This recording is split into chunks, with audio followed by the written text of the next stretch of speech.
Bénis soyez-vous, mes bien-aimés dans le Seigneur. Aujourd'hui encore, nous allons méditer sur la parole. Le thème de notre enseignement aujourd'hui, c'est l'intercession.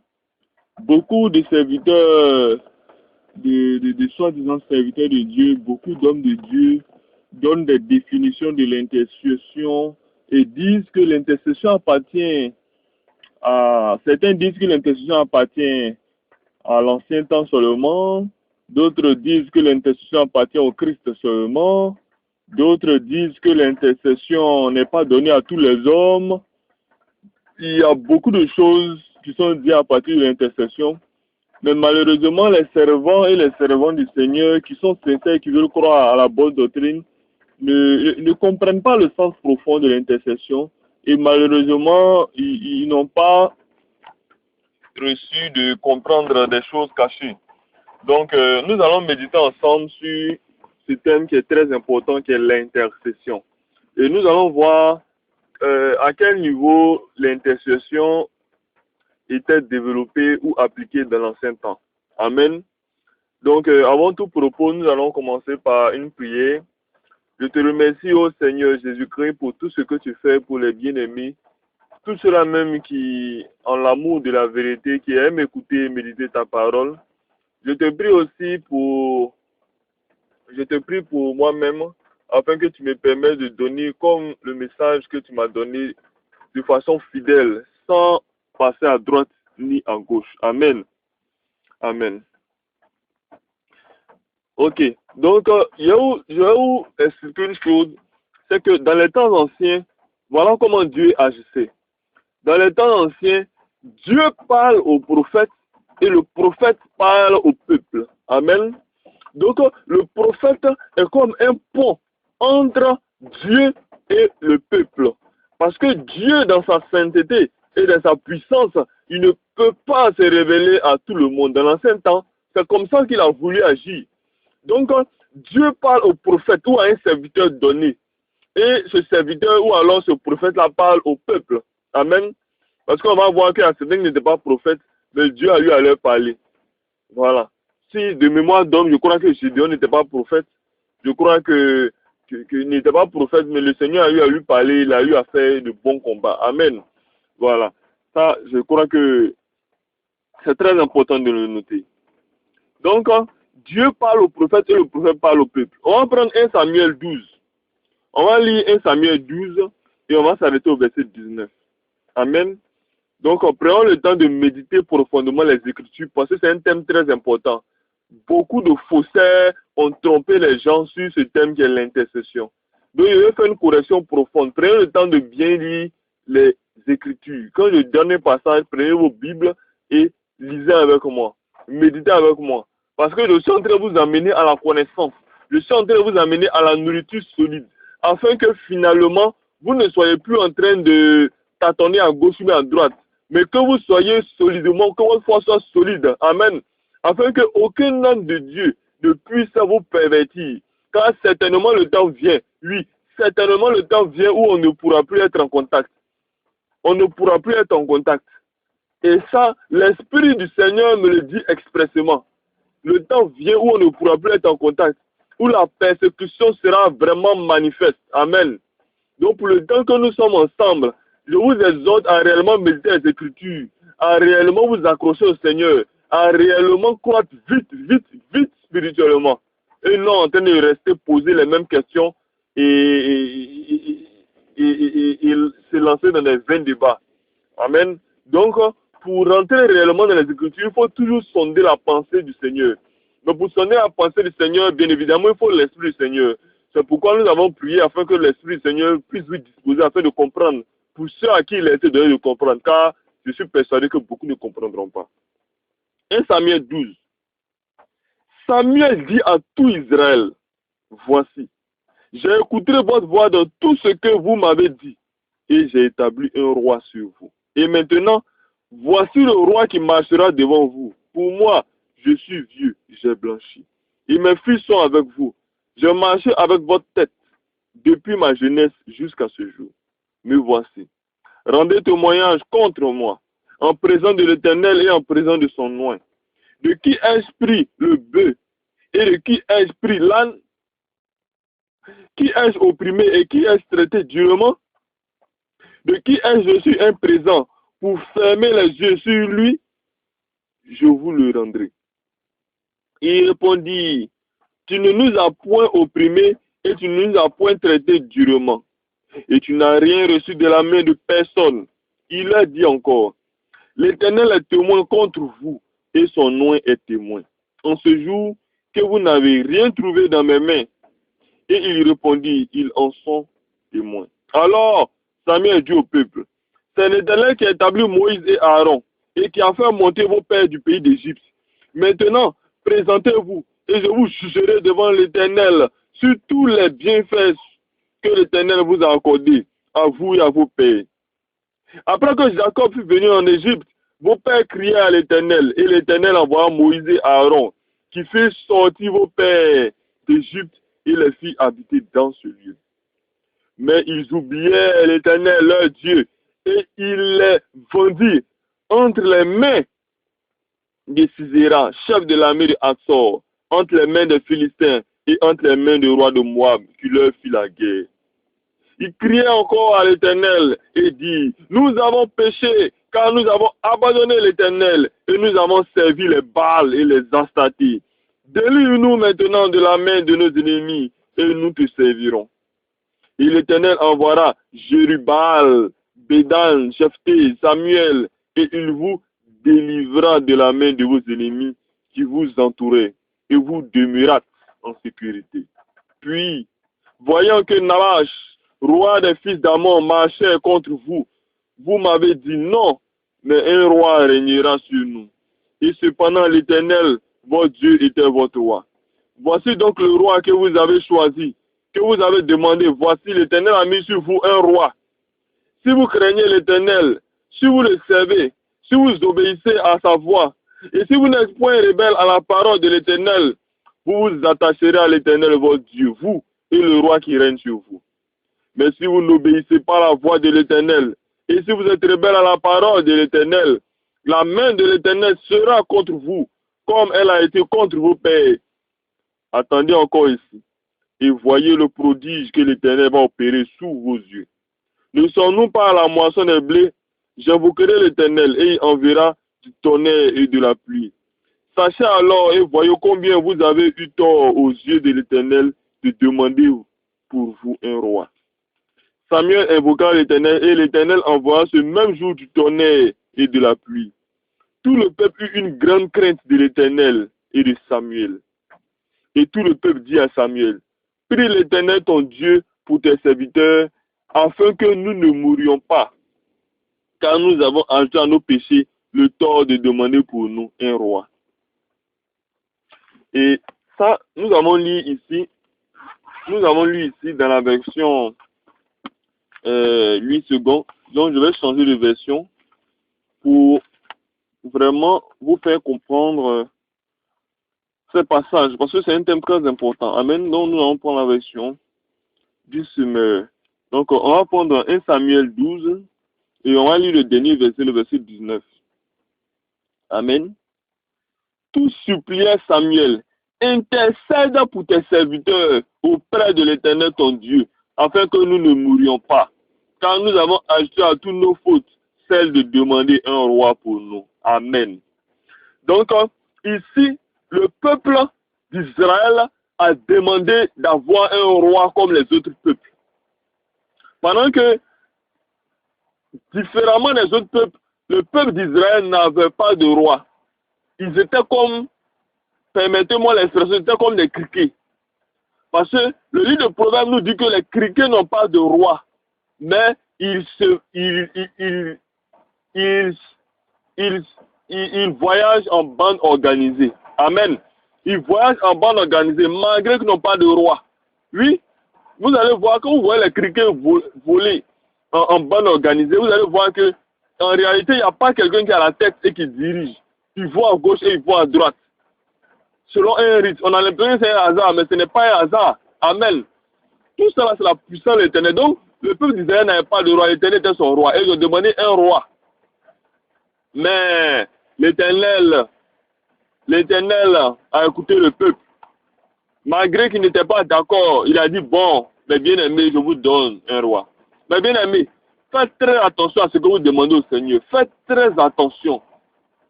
Car si l'Éternel vous donne quelque chose selon sa volonté permissive, cela est accompagné de sanctions. Vous voyez ce que Samuel a fait?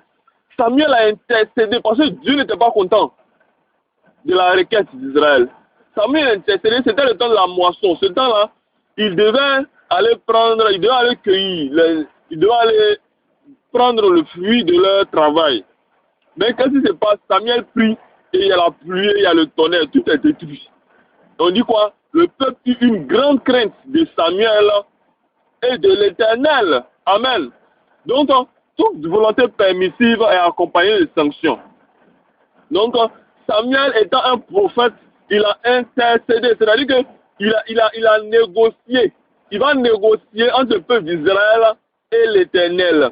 Parce que le peuple d'Israël ne pouvait négocier pour lui-même. Donc, il fallait demander à Samuel de négocier. Amen. Maintenant, nous allons prendre 2 Rois 19. 2 Rois 19. Amen.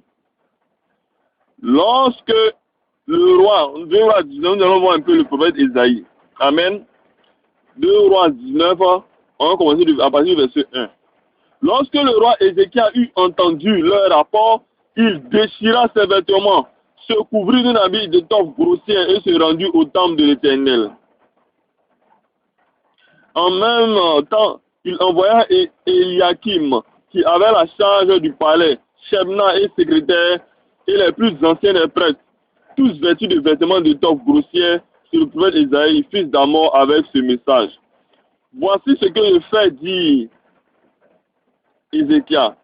Ce jour est un jour d'angoisse, de châtiment et de honte. Nous sommes comme des femmes sur le point d'accoucher, qui n'auraient pas la force de mettre leur enfant au monde.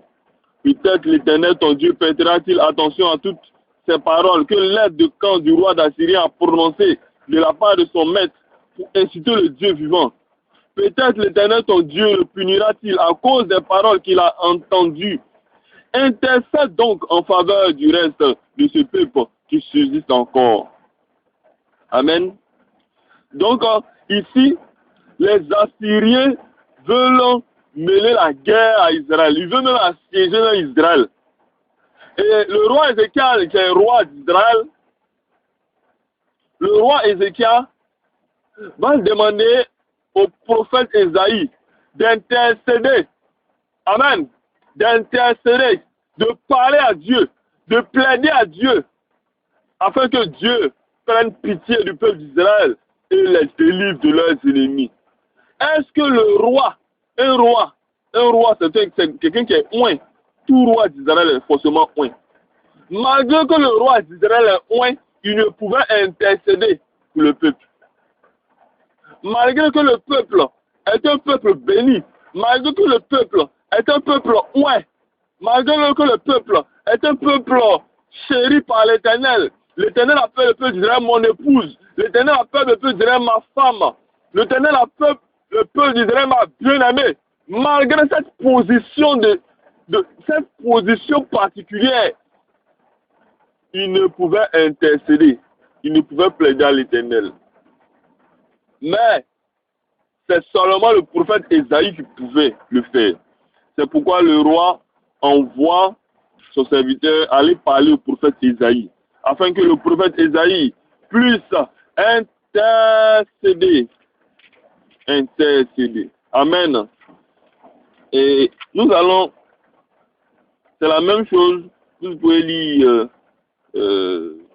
Isaïe, je crois Isaïe 37, le verset 4. Isaïe 37, le verset 4. Voilà, c'est la même chose. Hein. Isaïe 37, le verset 1 à 4. C'est la même chose de 2 Rois 19, verset 1 à 13. C'est la même chose. Voilà. Il est demandé le roi Ézéchias demande vraiment qu'on puisse intercéder, que Isaïe puisse intercéder, afin que Dieu délivre le peuple d'Israël des Assyriens. Amen. Donc nous allons continuer. Nous allons prendre Moïse. Moïse. Amen.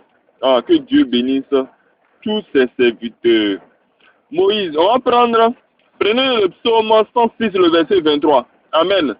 Vous allez voir que Moïse va intercéder afin que Dieu ne détruise pas Israël. Psaume 106, verset 23. Amen. Aussi Dieu décida de les détruire. Donc, je vais prendre à partir du verset 19. À partir du verset 19. À Horeb, ils ont façonné un veau pour se prosterner devant du métal. Vraiment, cette partie-là est très importante. Je vous prie de faire très attention. Parce que vous soyez mes frères consanguins ou pas, que vous soyez mes amis ou pas, que vous me connaissez physiquement ou pas, sachez que l'Éternel n'a point changé.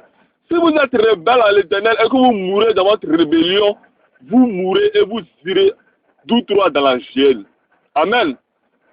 Vous irez tout droit dans la géhenne. Ce n'est pas le royaume des cieux n'est pas la maison d'un homme. Le royaume des cieux est la maison de Dieu lui-même. Et il choisit d'y laisser entrer qui il veut. Mais il a donné ses prescriptions. Voyez-vous, vous êtes chez vous à la maison et vous dites, pour rentrer chez moi, on ne rentre pas avec des chaussures. Amen. Vous donnez l'ordre à tous ceux qui sont dans la maison, eux, les étrangers qui vont venir, pour entrer chez moi et être dans ma félicité, dans ma paix. On ne rentre pas dans ma maison avec des chaussures. Amen. Donc, que chez vous, vous portez les chaussures ou pas, quand vous arrivez chez cet homme-là, vous laissez vos chaussures dehors et vous rentrez sans chaussures. Amen. Vous ne pouvez violer la loi de cet homme et être en paix avec lui. Amen. Ce n'est pas possible. C'est la même chose avec l'Éternel. L'Éternel dit, si tu veux rentrer dans ma maison, voici les prescriptions. Voici mes lois. Donc, tous ceux-là même qui ne sachent pas, qui adorent Baal, qui adorent Ra, qui adorent tous ces démons ancestraux, tous ces démons sous des statues, qui mettent des statues de Jésus-Christ par-ci, qui mettent des statues de Marie par-là, qui mettent des statues de Dieu, qui mettent des statues de Mère Teresa, du Papa, ou alors de Mandela. Nous, on s'en fout de ça. On s'en fout de vos statues. Prenez vos statues et allez chez vous avec. Amen. Nous adorons l'Éternel.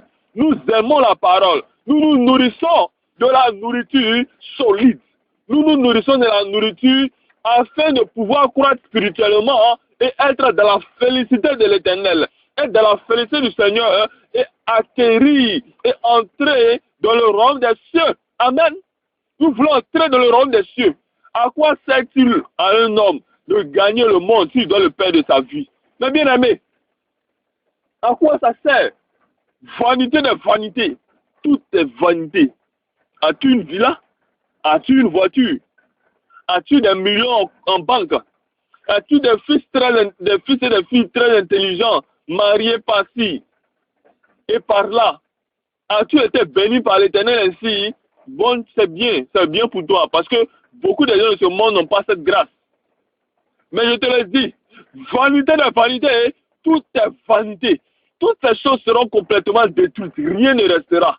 Rien ne restera. Amen. Rien ne restera. Donc, ce qui doit diriger ton cœur, ce qui doit être réellement dans ton cœur, la passion de ton cœur, l'amour de la vérité doit animer ton cœur.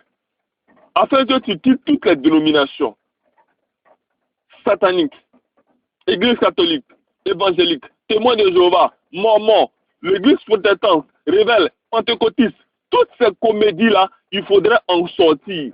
C'est des comédies. Ça ne sert à rien. Je vous assure, ça ne sert à rien de quitter l'Église catholique pour aller dans une autre église.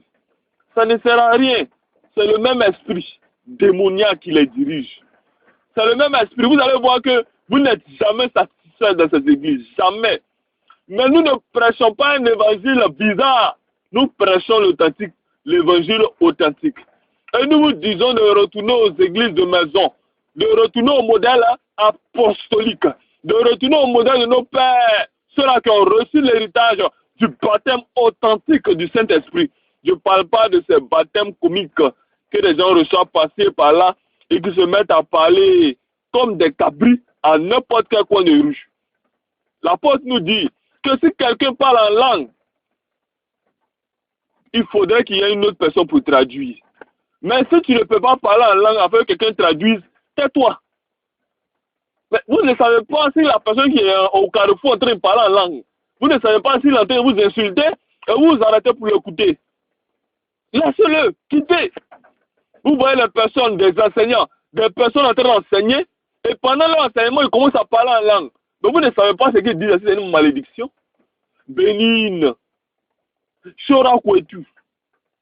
Pourquoi lorsqu'ils donnent des enseignements, ils parlent en langue et que personne ne traduit? Pourquoi? Regardez leurs vidéos. Regardez leurs vidéos. Nous ne sommes pas personnellement contre ces personnes. Hein. Nous, moi, je n'ai rien contre Chorakouetu, personnellement. Mais je reste dans les Écritures. Que tu sois apôtre ou que tu sois Dieu. Oui, car le Seigneur pouvait dire, ne vous êtes pas dit, des gens très, je crois, ne vous êtes pas dit que vous êtes des dieux. Amen. Bon, ça c'est un secret, on va le développer plus tard. Donc, vraiment, ça, je vais fermer très vite la parenthèse pour éviter de choquer ceux qui ne sont pas encore adultes spirituels.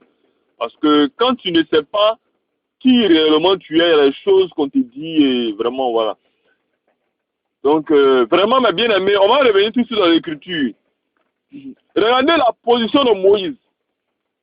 On lit Psaume 106 à partir du verset 19 au verset 23. À Horeb, ils ont façonné un veau pour se prosterner devant du métal. Aujourd'hui, les gens font différentes statues pour se prosterner devant elles. Des gens ont des photos, ils se prosternent devant ces photos. Des photos de morts, parce qu'on a trop aimé la personne se prosterne devant ces photos. Des gens, je ne sais pas quelle abomination encore les gens font. Mais tout ce que le Seigneur fait est bon. Et le Seigneur, pour ceux à qui le Seigneur a permis de comprendre, il leur donne d'être délivrés aujourd'hui. On continue. Ils ont troqué Dieu, leur sujet de gloire, contre un ruminant qui broute de l'herbe. Ah, mes bien-aimés, ils ont troqué Dieu contre un ruminant qui broute de l'herbe. Et en plus, un ruminant immobile. Un veau. Dieu tout-puissant. Dieu créateur des choses animées et inanimées. Dieu qui a créé l'homme. L'homme est animé. L'homme peut aller, il peut aller à gauche, il peut aller à droite. Il peut bouger le bras droit, il peut bouger le bras à gauche. Il peut penser, il peut agir. Mais le veau ne peut pas faire cela. Et un homme qui a été mis au-dessus de toute la création s'abaisse et s'agenouille devant du métal. Quelle abomination, quel rabaissement. Et vous savez, la prostitution spirituelle, c'est rien d'autre qu'un rabaissement. Parce que le diable veut piétiner les créatures de Dieu qui sont les hommes. Le diable cesse à les piétiner, à les rabaisser. Donc qu'est-ce qu'ils font? Ils vont vous rabaisser devant des statues. Ah, mes bien-aimés, pourquoi accepter d'être rabaissé devant un objet? On dit statue de Marie, vous vous rabaissez. Laissez votre foi catholique à côté. Mais réfléchissez un peu. Vous vous dites de Branham. Vous prenez la photo de Branham et vous vous agenouillez devant une photo de Branham. Quelle abomination! Vous voyez des hommes, des créatures comme vous. Et vous vous agenouillez devant des créatures comme vous. Des personnes comme Kakou Philippe qui se disent en nom de Dieu. C'est devant ces personnes à vous agenouiller. Mais bien aimé, il y a un seul agneau de Dieu. C'est le Seigneur Jésus-Christ qui s'est déjà livré pour nous. Terminé. Pas d'agneau de Dieu encore. Amen. Mais vous entendez qu'il y a un agneau de Dieu quelque part et vous vous accourez. Mais bien aimé, il faudrait que vous naissiez réellement de nouveau. Cette parole dite à Nicodème n'est pas vaine. Aujourd'hui encore, lorsqu'on lit cette parole, les gens rient de Nicodème. Et j'ai remarqué que tous ceux qui rient de Nicodème aujourd'hui, c'est des personnes qui sont jamais nées de nouveau. Ils ne connaissent pas ce qu'on appelle la nouvelle naissance. Ils lisent la Bible de façon littérale. Parce que quand tu sais ce que c'est que la nouvelle naissance, tu ne peux te moquer de Nicodème. Quand on a dit à Nicodème, il faudrait que tu naies de nouveau. Tu ne peux te moquer de Nicodème. On continue. Mais je vais reprendre. Parce que ce passage-là m'a tellement transpercé. À Horeb, ils ont façonné un veau pour se prosterner devant du métal. Ils ont troqué Dieu, leur sujet de gloire, comme un ruminant qui pousse de l'herbe. Et ils ont oublié Dieu, leur sauveur. Et ses exploits accomplis en Égypte. Et ses miracles au pays de Cham. Ses produits sur la mer des roseaux. Aussi, Dieu décida de les détruire. Dieu a décidé de détruire le peuple d'Israël pour leur rébellion. Qu'est-ce que Moïse a fait? Mais celui qu'il avait choisi, Moïse, se tint devant lui pour intercéder et détourner son courroux destructeur. Amen. Son courroux destructeur. Son courroux n'est pas constructeur. Hein. Le courroux du Seigneur est destructeur. C'est pourquoi c'est dans sa colère que le Seigneur va juger le monde. C'est dans sa colère qu'il va frapper le Vatican. C'est dans sa colère qu'il va frapper les faussaires, les hommes de Dieu qui maintiennent les serviteurs réels de l'Éternel dans des camps de concentration. Amen. Amen. Moïse a intercédé. Il a intercédé. Il a négocié. Il dit, mon Père, il dit vraiment, mon Dieu l'Éternel, mon Dieu, ne détruis pas ton peuple. Mon Dieu, souviens-toi, c'est toi qui nous avons sortis d'Égypte, mon Dieu. Ne nous détruis pas. Vous voyez le rôle de Moïse. Vous voyez le rôle de Moïse. Moïse a intercédé. Amen. Mais nous allons voir le rôle de Christ, car le rôle de Christ est encore plus grand. Amen. Donc, le livre de Jérémie, si on continue, on va voir la même chose. On va prendre le livre de Jérémie 37. Le livre de Jérémie 37, à partir du verset 3.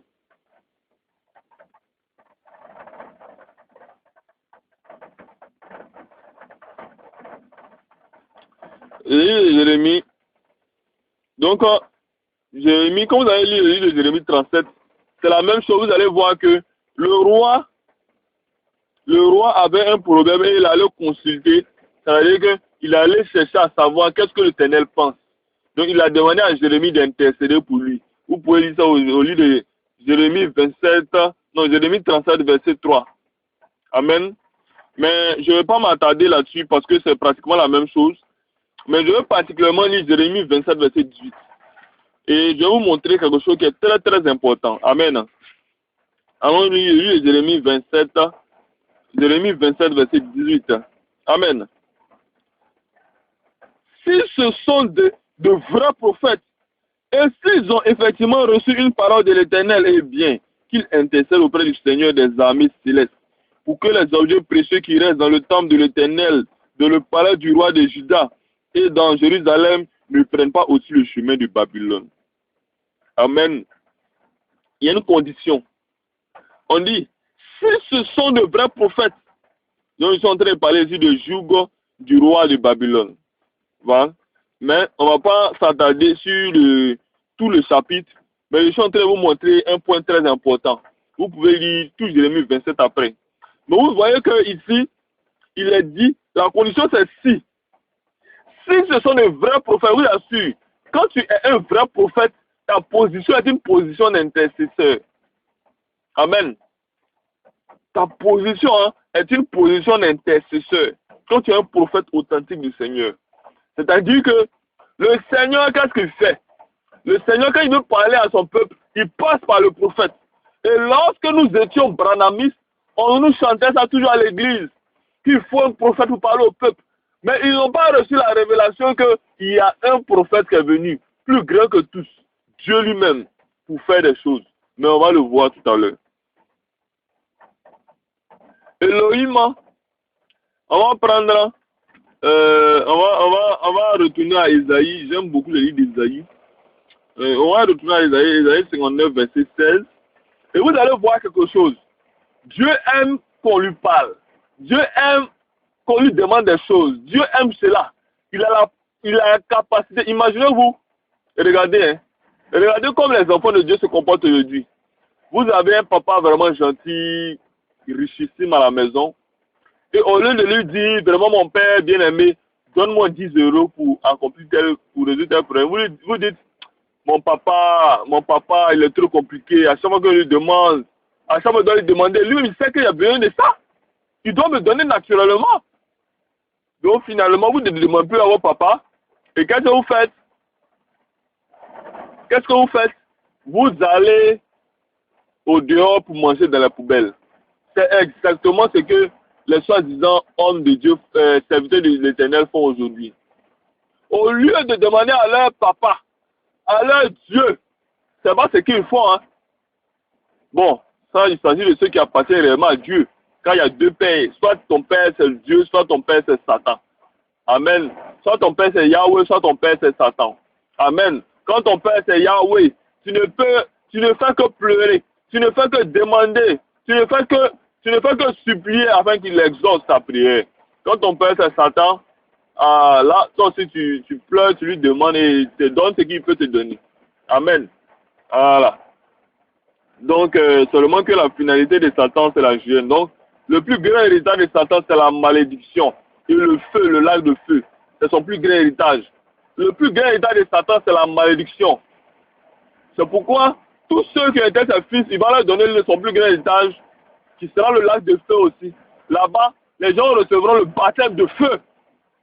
Ils recevront là-bas le baptême de feu d'un lac de feu. Oui. Là-bas, ils recevront le baptême de feu. Et on verra bien si ces hommes qui nous ont nargués, ces présidents qui nous ont nargués, ces faussaires, ces faux hommes de Dieu qui nous ont nargués, on verra bien s'ils pourront encore nous narguer quand ils seront dans le lac de feu. S'ils pourront encore se moquer de nous, on verra bien à quoi serviront leurs millions. Là où il faut, on verra bien à quoi te servira tes milliards si tu arrives là-bas. Mais j'espère pas pour toi. J'espère pas qu'Ivan Castanou arrive là-bas.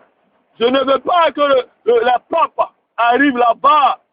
Mais ce n'est pas ma volonté. Nous, on leur prêche l'évangile. S'ils ne veulent pas comprendre, ils arriveront forcément là-bas. Ésaïe 59, verset 16. Il n'a trouvé personne. Frère bien-aimé. De l'injustice à la justice. Le livre d'Ésaïe 59 est vraiment très intéressant. Mais notre enseignement étant long, je vais commencer seulement à partir du verset 16. Voilà. Non, on va prendre à partir du verset 15 même. La vérité a disparu et celui qui se détourne du mal se fait piller.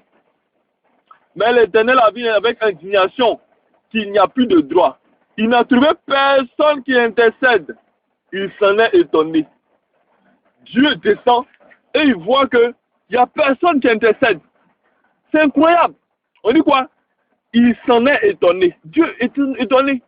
Bon, ça, on parle à la manière des hommes, parce qu'en réalité, Dieu ne peut pas être étonné. Donc, comprenez un peu, quand Isaïe passe d'une tournure à une autre, voilà, Dieu peut être étonné par rien, mais quand on dit il s'en était étonné, on parle à la manière des hommes, pour dire que Dieu, mais comment se fait-il que un chrétien soit sans prier? On va rentrer dans l'intercession, on va voir si un chrétien peut intercéder ou pas, hein. Mais prenons le cas de la prière simple. La Bible dit prier sans cesse. Mais il y a des personnes qui prient seulement en se couchant. Ah Seigneur, vraiment tu sais que bon, tu n'as pas fini ta prière, tu dors. Tu négliges le Seigneur. Tu négliges la prière. Tu te livres toi-même à tes ennemis, les démons. Tu te livres toi-même aux esprits qui s'accaparent tes biens spirituels. Tu te livres toi-même à tes ennemis qui ne dorment pas, les sorciers. Pendant que toi tu es en train de dormir, les sorciers ne dorment pas. Pendant qu'on te dit toute la journée prie, tu ne pries pas. Bon, quand on dit de prier toute la journée, il ne s'agit pas de laisser son boulot, de laisser son travail qui donne ce pain afin de nourrir sa famille, afin d'aller dans un lieu pour prier. Non. Quel que soit l'endroit où tu pries. Tu vas dans la toilette, ah Seigneur, merci pour ce que tu fais pour moi. Tu ressors, c'est la prière. Et il y a une autre dimension de la prière que nous ne pouvons atteindre sans l'Esprit de Dieu. Et nous allons voir que c'est l'Esprit de Dieu qui prie réellement pour nous. Amen. Donc Dieu s'est étonné ici que les hommes n'intercédaient pas. Il s'en est étonné. Dieu s'est étonné. Quand il descend, il voit qu'il n'y a personne qui intercède. Ça, nous sommes dans l'ancien temps. Maintenant, nous allons entrer dans la nouvelle alliance, mes bien-aimés. Faites très attention et prenez garde à ce que nous allons dire. Amen. N'allez pas déformer mes dits. N'allez pas déformer les dits des serviteurs du Seigneur, de peur vous-même d'être ennemis de Dieu. Donc nous allons entrer dans la nouvelle alliance. Et dans la nouvelle alliance, vous allez voir qu'il y a quelque chose qui s'est passé. De telle manière que tout homme, tout enfant du Seigneur, né de nouveau, a la capacité et la pleine assurance d'intercéder. Je répète, tout chrétien, je ne parle pas des chrétiens bonbons glacés, des chrétiens champignons. Je ne parle pas des chrétiens bénis, oui, oui. Je parle des chrétiens, des enfants du Seigneur nés de nouveau. Tout chrétien a la capacité d'intercéder pour lui-même, pour sa famille. Moi, j'intercède beaucoup pour ma famille. J'intercède beaucoup pour moi-même. J'intercède beaucoup pour ceux à qui je prêche l'évangile, afin qu'ils ne soient pas comme ces grains qui ont été jetés au milieu d'une pierre, ou alors sur le chemin que les oiseaux sont venus dévorer, ou alors que les ronces sont étouffés. Amen. On va prendre le livre de Romains 8, verset 26. Vous allez voir que, en fait, lorsque le Machia, c'est-à-dire lorsque le Christ est venu, il fallait qu'il s'en aille afin de pouvoir envoyer le consolateur, qui est l'Esprit Saint, le Roi Akodesh, comme le peuple le dit les Juifs. Donc, l'Esprit Saint. Donc, cet Esprit Saint-là, où l'Esprit Saint va venir, l'Esprit Saint va venir habiter dans l'homme. Voilà, c'est là le lieu de repos de l'Esprit Saint. Le lieu de repos de l'Esprit Saint, ce n'est pas les goyaviers, ce n'est pas les manguiers, ce n'est pas les climatiseurs, les maisons climatisées, ce n'est pas les églises climatisées, ce n'est pas les églises avec fait en marbre.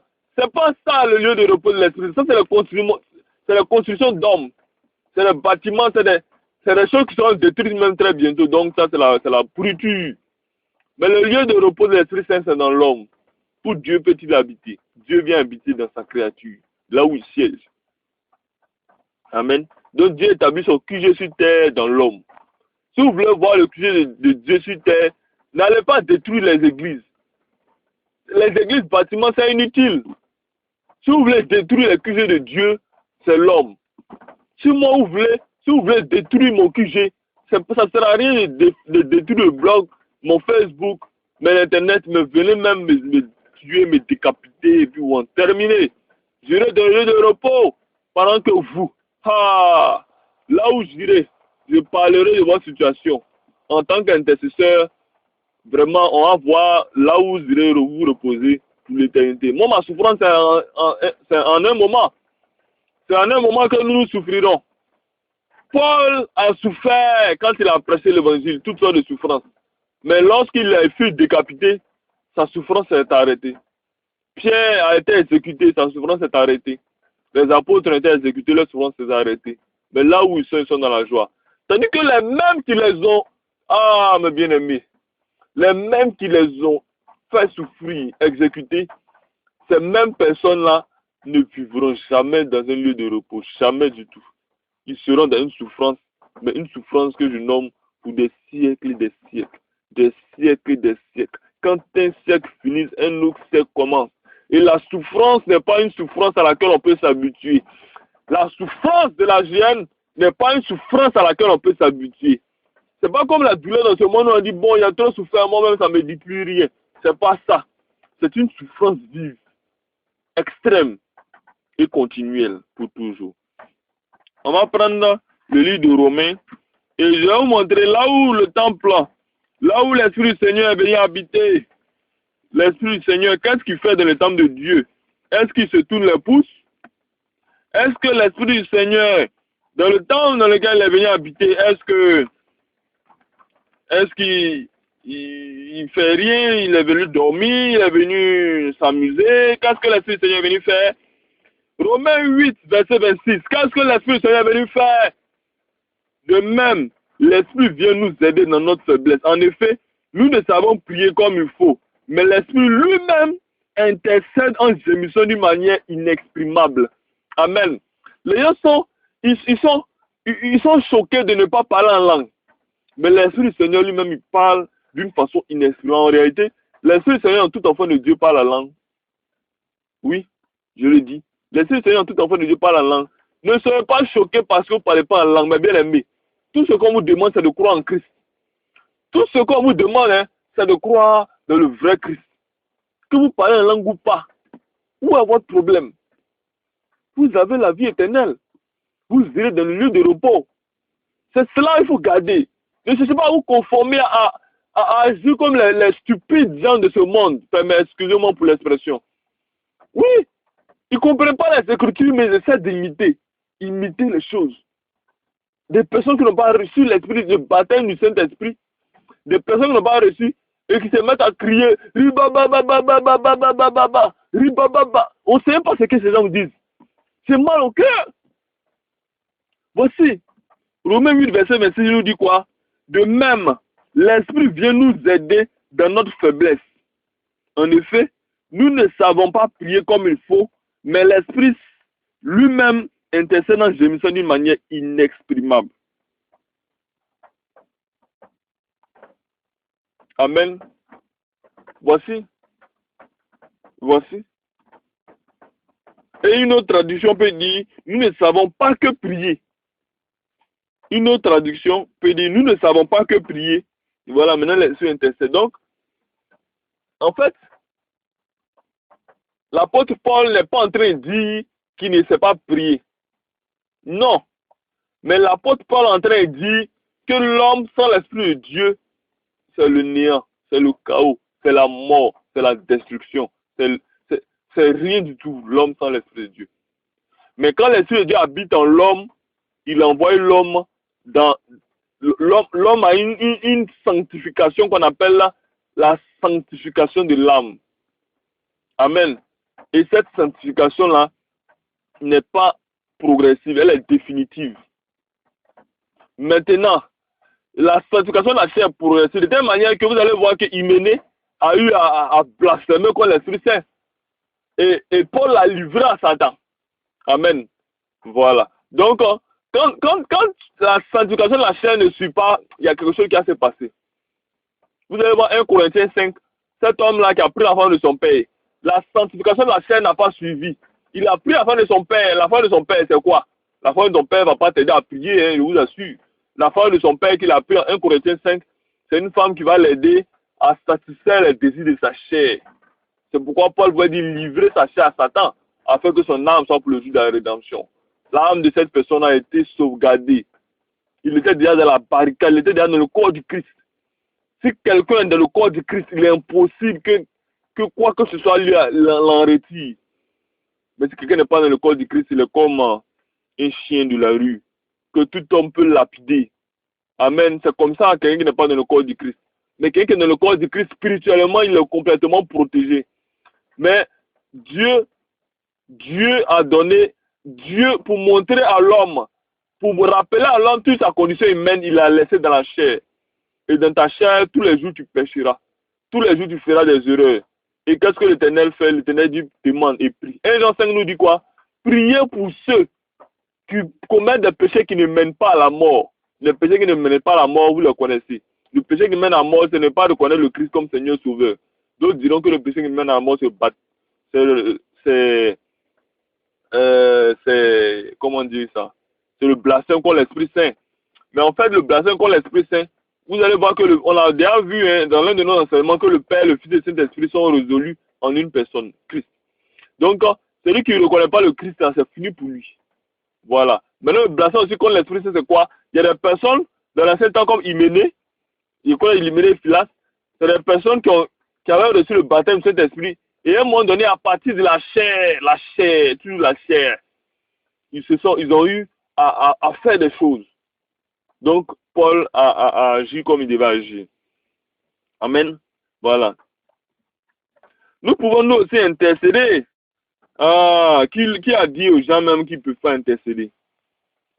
Je ne sais même pas quel enseignement les gens reçoivent. Et vraiment, bon, tout est grâce. Amen. Donc, nous allons prendre Éphésiens 6, verset 18. Éphésiens 6, verset 18. Qu'est-ce que la Bible nous dit? En toutes circonstances, faites toutes sortes de prières et de requêtes sous la conduite de l'Esprit. Faites-le avec vigilance et constance et intercédez pour tous ceux qui appartiennent à Dieu. Amen. Paul même commande aux gens d'intercéder pour tous ceux qui appartiennent à Dieu. Mais regardez, l'intercession de nous, les chrétiens, là, cette intercession est liée à l'Esprit de Dieu. Vous n'allez pas voir quelque part dans les Écritures de la Nouvelle Alliance où l'intercession d'un homme est dissociée l'Esprit de Dieu. C'est pas possible. C'est pas possible. Donc, l'intercession est liée à l'Esprit de Dieu. Et c'est avec l'Esprit de Dieu qu'on peut intercéder. Sans l'Esprit de Dieu, comédie, on ne peut rien faire. C'est avec l'Esprit de Dieu qu'on peut intercéder. Donc, Paul même exhorte les Éphésiens de vraiment intercéder pour eux. Voilà. Voilà la vérité. Donc, on peut intercéder. On peut effectivement intercéder. Oui, le Seigneur peut vouloir décider de mettre en maladie dans votre maison parce que, par exemple, votre époux est un époux rebelle. Votre époux est un époux qui ne comprend pas la parole, qui est méchant. Et le Dieu décide de frapper la maison. Mais vous, intercédez. Dieu peut vouloir dire, ah vraiment, il y a une juste de cette famille-là, cette fille-là, vraiment, elle est fidèle, bon, quand je laisse. Non, Dieu n'a pas changé. Hein. De la même manière que le prophète de l'Ancien Temps intercédé afin que Dieu ne frappe pas, afin que Dieu bénisse le peuple d'Israël, afin que Dieu s'agisse en faveur du peuple d'Israël. De cette même manière-là, nous aussi, nous les enfants du Seigneur, nous pouvons intercéder. Amen. Nous pouvons intercéder. Intercéder. Intercéder. Amen. Colossiens 4, verset 3. Colossiens 4, on parle à partir du verset 2. Que la prière soutienne votre persévérance. Soyez vigilants dans ce domaine, plein de reconnaissance envers Dieu. Lorsque vous priez, intercédez en même temps pour nous. Regardez, hein, la prière est dissociée de l'intercession. Tout le monde peut prier, hein, mais la prière est réellement pour les enfants de Dieu, bien évidemment. Maintenant, à quel moment on rentre dans l'intercession? L'intercession est une dimension de la prière. Parce qu'il y a plusieurs dimensions de la prière. Amen. Quand quelqu'un prie simplement et que quelqu'un prie en jeûnant, ce n'est pas la même dimension de la prière. Quand quelqu'un prie dans l'amertume, dans la reconnaissance de ses péchés, et quelqu'un prie en arguant le Seigneur, c'est-à-dire quelqu'un qui demeure dans le péché, qui ne peut pas quitter dans son péché par exemple de fornication. Et à chaque fois, je me souviens quelqu'un que je connaissais, un ami que je connaissais, qu'est-ce qu'il fait? Il se masturbe. Et quand il se masturbe, il demande pardon à Dieu. Il dit Dieu me pardonnera parce que Dieu est amour, Dieu me pardonnera. Et encore demain, il se masturbe. Et il va encore, Dieu me pardonnera. Et ça pas à l'intérieur de ça. Ça même, c'est une prière même qui ne monte pas. Voilà, une fausse prière. Mais quand tu demandes pardon à Dieu de façon sincère et de façon véritable, qu'est-ce qui se passe? Dieu écoute ta prière. Maintenant, l'intention est mise à quel moment? À un moment donné, c'est que peut-être vous avez remarqué, quand tu pries, c'est un peu comme si je ne suis pas en train de mystifier l'intercession, mais vraiment, quand tu pries à un moment donné, on ne dit pas de rabâcher, de répéter la même prière, non. Mais quand tu pries, ça peut être, l'intercession, je vous assure, peut être en 30 secondes pendant que vous avez prié en 10 minutes. Oui. Vous pouvez être en train de prier, puis à un moment donné, je ne sais pas comment vous expliquer, mais il y a une harmonie entre votre âme et votre esprit. Entre votre âme, votre esprit et l'esprit du Seigneur qui est en vous. De telle manière que vous vous sentez réellement connecté au Seigneur. De telle manière que pour les femmes, pour les gens vraiment émotifs, c'est des personnes qui, même vous voyez des personnes en train de pleurer, en train de prier en même temps elles pleurent. Elles sont arrivées à une dimension d'intercession. Vous voyez les personnes en train de prier en même temps, elles commencent à dire pardon, Seigneur, pardon. Parce que quand elles rentrent dans le lieu très saint, elles sont touchées. Elles sont touchées. Et le lieu très saint, je vous dis que dans l'ancien temps, il y avait le lieu saint, le lieu très saint. Il y avait un autre lieu aussi, il y avait le lieu du peuple, il y avait le lieu saint, il y avait le lieu très saint. Il y avait ces trois lieux-là. Ces trois lieux sont représentés dans l'homme. Amen. Ces trois lieux sont représentés dans l'homme. Maintenant, le lieu très saint habité dans notre cœur par l'Esprit du Seigneur.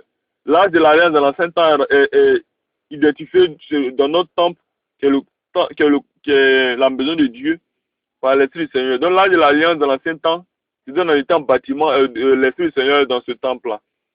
Le temple bâtiment qui était fait de construction d'hommes est notre chair aujourd'hui. Donc tout est représenté. Donc lorsque ces personnes arrivent dans le lieu très saint, non, le lieu très saint actuellement, c'est dans nous-mêmes. C'est nous-mêmes. Voilà. Parce que l'Esprit du Seigneur est en nous, donc le lieu très saint est en nous-mêmes. Amen. Donc, lorsque quelqu'un rentre en contact, amen, lorsque quelqu'un rentre en contact avec le Seigneur, dans le lieu très saint, il y a quelque chose qui se passe. Vous pouvez être en train de pleurer. Non, vraiment, il y a une manifestation. Qu'est-ce que Paul dit? Il dit, lorsque vous priez, intercédez en même temps pour nous, afin que Dieu nous donne des occasions d'annoncer sa parole, de proclamer le secret de son plan qui concerne le Christ. Amen. Voilà, donc, maintenant, il y a une dimension d'intercession qu'un homme ne peut atteindre. Ça, je suis d'accord. Et cette dimension d'intercession, c'est le Christ seul qui fait ça. Voilà, c'est le Christ seul qui intercède pour nous. C'est le Christ seul, un sacrificateur de l'homme Melchizedek. À ce niveau-là, cette dimension d'intercession, c'est pour le Christ, c'est pas pour l'homme. Romains 8, verset 34. Romains 8, verset 34 nous dit quoi? Qui les condamnera? Le Christ est mort. On dit, on va remonter un peu. Ok, on va remonter à partir du verset 31. Que dit de plus? Si Dieu est pour nous, qui se relèvera contre nous? Lui qui n'a même pas épargné son propre fils, mais l'a livré pour nous tous. Comment ne nous donnera-t-il pas aussi avec lui? Comment ne nous donnera-t-il pas aussi tout avec lui? Qui accusera encore les élus de Dieu? Dieu lui-même les déclare justes. Donc, les élus de Dieu sont déclarés par Dieu justes. Les justes ne sont pas ceux qui sont déclarés par le Vatican. Les justes, les saints ne sont pas ceux qui sont déclarés par l'Église catholique romaine, par les prêtres, par les pasteurs. Quand un pasteur te déclare juste, Dieu ne t'a pas déclaré juste, c'est vanité. Quand un pasteur déclare saint, Dieu ne t'a pas déclaré saint, c'est vanité. Parce que les pasteurs déclarent les gens saints et puis vont coucher avec elles. Ils déclarent les personnes saintes, ils vont forniquer avec ces personnes, sodomie, toutes ces choses-là, nous les voyons. C'est la comédie. Ce n'est pas un pasteur qui décide de ces choses, c'est Dieu lui-même. Donc, retournez au Seigneur. Qui les condamnera? Le Christ est mort, bien plus, il est ressuscité. Il est à la droite de Dieu et il intercède pour nous. Donc, Christ étant à la droite du Seigneur, Dieu intercède pour nous. Voilà. Donc, Christ est reparti dans sa position initiale. Et là-bas où il se trouve, Christ intercède pour nous. Christ vraiment prie pour ses serviteurs. Il pouvait dire aux apôtres que là où je vais, je vais prier pour vous, je vais intercéder pour vous. Hébreux 7, verset 25 dit la même chose. Hébreux 7, verset 25 dit la même chose. Vous pouvez lire ce verset-là chez vous. Donc, mes bien-aimés dans le Seigneur, je vous bénis dans le nom puissant du Seigneur Jésus-Christ. Sachez que la prière et l'intercession sont communes et sont fortes et puissantes pour un chrétien. Il est vraiment très, très, très important pour un chrétien d'intercéder. Et un chrétien peut intercéder comme nous l'avons vu. Et un chrétien doit intercéder comme nous l'avons vu. Si vous avez reçu un tel enseignement, soyez réellement bénis. Si vous avez reçu un enseignement qui vous dit que vous ne pouvez intercéder, c'est comme si on vous demandait de ne plus parler ou on vous demandait de ne plus manger. Car notre âme se nourrit quoi? De la parole. Mais lorsque notre âme est nourrie par la parole, notre âme doit rôder. Notre âme doit digérer. Mais là, la digestion de notre âme, c'est la quoi? C'est la prière, c'est l'intercession. Amen. Et à un moment donné, on doit rendre cette parole-là aux hommes afin que les hommes soient véritablement affranchis. Amen. Par la connaissance de Christ, bien sûr, parce que c'est lui qui a affranchi. Donc, mes bien-aimés, sachez-le, le Seigneur est puissant, le Seigneur est bon. Sachez-le, mes bien-aimés, intercédez pour vous, intercédez pour votre famille, intercédez pour votre âme, intercédez pour vous-même. Sachez-le. Galates 2, verset 20 dit que si je vis, ce n'est plus moi qui vis, mais c'est le Christ qui vit en moi. De telle manière que tous ceux qui disent, je fais des cauchemars, mais je n'arrive pas à arrêter, tu te blagues toi-même. Et c'est un piège de Satan de te faire croire que tu as la capacité d'arrêter. Et quand c'est comme ça, les gens courent derrière les pasteurs. Oui, pasteur, il faut prier pour moi. Homme de Dieu, prie pour moi. Moi, si tu viens devant moi pour me demander telle chose, je te chasse. Tu chutes là. Tu mets dehors. Voilà. Parce que, en réalité, bon, je parle à manière des hommes. Voilà. Parce qu'en réalité, il y a en toi-même la capacité d'intercéder. Il y a en toi la capacité de prier. Il y a en toi la capacité de parler à Dieu afin que Dieu écoute ta prière, afin que Dieu écoute ta voix. Mais pourquoi te mettre sur un joug? Pourquoi toujours, homme de Dieu, prie pour moi, homme de Dieu, prie pour moi. Pourquoi n'arrivez-vous pas à la connaissance de Dieu, la connaissance des Écritures? Pourquoi? Pourquoi toujours en train de traîner derrière les hommes de Dieu? Et on vous enseigne des choses et vous posez toujours les mêmes questions. Je suis persuadé qu'après un tel enseignement de l'intercession, des personnes qui continuent à douter, je leur conseille cela. Des personnes qui continuent à poser des questions, ça c'est ce qui me fait mal. Amen. Si tu veux, tu crois. Si tu veux, tu ne crois pas. Amen. Si tu penses que tu ne peux pas intercéder, n'intercède pas. Nous continuons d'intercéder. Si tu penses que l'intercession c'est une dimension telle que c'est l'homme de Dieu seul qui peut intercéder, si tu penses que l'intercession c'est une dimension telle que c'est ton grand pasteur seulement, ou alors ton soi-disant évêque, archevêque cardinal, pape qui peut intercéder, c'est une bonne chose pour toi. Reste sous ce joug-là. Et reste, vas-y, continue. Mais il y a quelque chose qui t'attend devant. Étant ton frère bien-aimé, le frère Dabou, je te supplie et je te prie de rentrer dans la bergerie. Car le Christ est déjà à la porte. Le Christ est déjà à la porte et il est prompt à frapper. Il est prompt à frapper. Amen. Donc mes bien-aimés, je vous aime de l'amour du Seigneur. Aujourd'hui, nous avons fini notre enseignement sur l'intercession. Prochainement, nous allons voir un autre enseignement qui est très, très, très important. Des personnes se demandent souvent, lorsqu'elles meurent, où elles vont, qu'est-ce qu'elles font là-bas, qu'est-ce qui se passe. Je vous parlerai de ces choses-là, de ces mystères cachés. Voilà, mais je vous parlerai au fur et à mesure afin que vous croissiez dans la foi.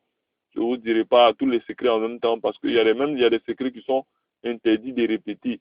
Il y a des choses que le Seigneur ne permet pas qu'on dise parce que il donne cela seulement à ses serviteurs, les aigles. Voilà, donc pour ce qui est, le Seigneur voudra que vous sachiez, vous le sacherez et vous entendrez, vous croirez. Car ceux qui entendent la vérité, c'est ceux qui entendent et aiment la vérité, c'est ceux qui sont enfants du Seigneur. Le Seigneur pouvait dire aux Juifs, à certains Juifs qui l'écoutaient, vous ne pouvez entendre ma voix parce que vous n'êtes pas de la vérité. Donc, la première amie du chrétien, c'est la vérité. Ensuite, il y a la justice. Donc, nous allons continuer l'enseignement prochainement pour ceux avec qui je prie.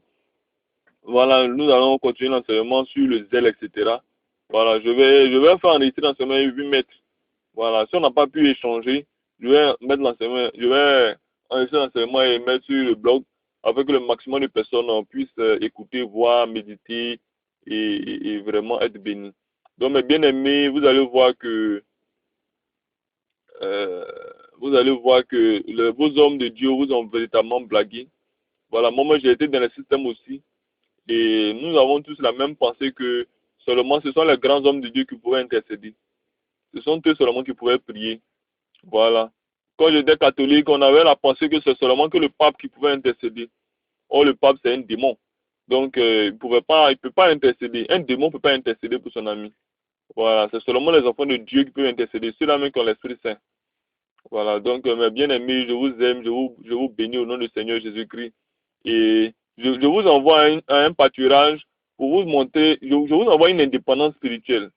Une indépendance selon les hommes, mais une dépendance selon l'Esprit de Dieu. Je répète, je vous envoie à l'indépendance spirituelle. Une indépendance selon les hommes, mais une dépendance selon l'Esprit de Dieu.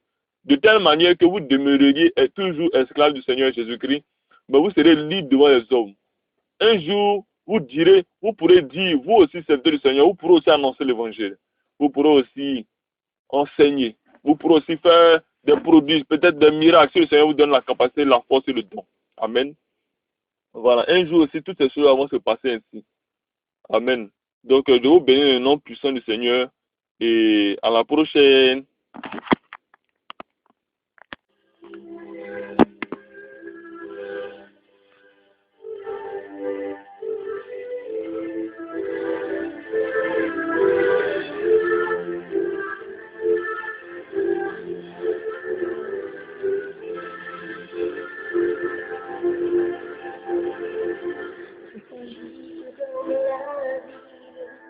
Les gens courent de partout, se dirigent vers la colline.